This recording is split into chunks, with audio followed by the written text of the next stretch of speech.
और चलिए आगे बढ़ते। प्रधानमंत्री नरेंद्र मोदी का उत्तराखंड में शीतकालीन यात्रा को बढ़ावा देने और राज्य के विकास के लिए किए गए प्रयासों को लेकर बयान काफी महत्वपूर्ण है। उन्होंने नेशनल गेम्स के उद्घाटन के दौरान शीतकालीन यात्रा को एक स्थायी पर्यटन केंद्र के रूप में स्थापित करने की वकालत की है, जिससे राज्य की अर्थव्यवस्था को फायदा होगा और पर्यावरण संरक्षण का संदेश भी जाएगा। उनके द्वारा शीतकालीन यात्रा की ब्रांडिंग और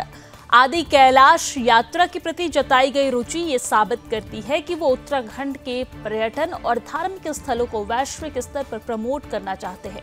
प्रधानमंत्री नरेंद्र मोदी की इस यात्रा को लेकर कई मीडिया रिपोर्ट्स में ये भी कहा जा रहा है कि फरवरी 2025 में वो उत्तराखंड का दौरा कर सकते हैं, जो पर्यटन और तीर्थ यात्रा को और बढ़ावा देगा।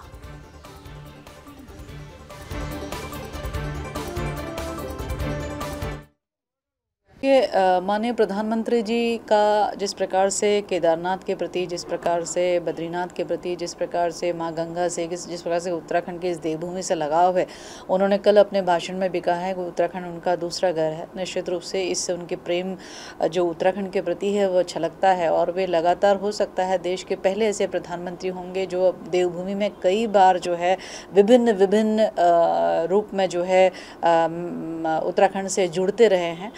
अब की बार शीतकालीन यात्रा के लिए माननीय प्रधानमंत्री जी ने अपने उद्बोधन में कहा है, तो हम यही उम्मीद करते हैं कि माननीय प्रधानमंत्री जी शीतकालीन यात्रा के लिए हम सबको प्रेरित करने के लिए निश्चित रूप से उत्तराखंड इस देवभूमि में पदार्पण करेंगे। और निश्चित रूप से जो माननीय मुख्यमंत्री जी के द्वारा एक इनिशिएटिव लिया गया है कि शीतकालीन यात्रा को बढ़ावा मिलना चाहिए, माननीय प्रधानमंत्री जी के आगमन के बाद से मुझे उसमें यही दिखता है कि हमारी शीतकालीन यात्रा भी हमारी जैसे और अन्य यात्राएँ केदारनाथ बद्रीनाथ की यात्राएं चलती है, उसी तरीके से यात्रा भी फिर से एक गति पकड़ेगी।